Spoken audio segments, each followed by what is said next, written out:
Doctor APJ Abdul কালামৰ মুখেৰে সঁচা কাহিনী। মই তেতিয়া স্কুলত পঢ়ি আছিলোঁ। এদিন ৰাতি আমি আটাইয়ে নিশাৰ ভোজনৰ বাবে বহিলোঁ। মায়ে সকলোকে ৰুটি আৰু চব্জি বাঢ়ি দিলে। মায়েও দিনটো কঠোৰ শ্ৰম কৰিছিল, সেয়ে হয়তো ৰন্ধাবোৰ ভাল হোৱা নাছিল। দেউতাৰ কাঁহীত জ্বলা ৰুটি দেখি ভয় খাইছিলোঁ মাক কিবা ক'ব বুলি, কিন্তু দেউতা একো নোকোৱাকৈ খাই উঠি গৈছিল।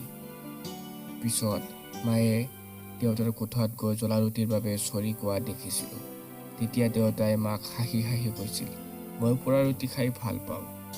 মা শোৱাৰ পিছতেই দেউতাৰ কাষলৈ গ'লোঁ আৰু সুধিলোঁ যে তেওঁ পোৰা ৰুটিৰ বাবে মাক কিয় একো নক'লে। তেতিয়া দেউতাই মোক দুবাহুৰ মাজত বহুৱাই লৈ ক'লে, বাবা, পোৰা ৰুটিয়ে মানুহক সেই কষ্ট দিব নোৱাৰে যি কষ্ট টান কথাই মানুহৰ অন্তৰত দিব পাৰে।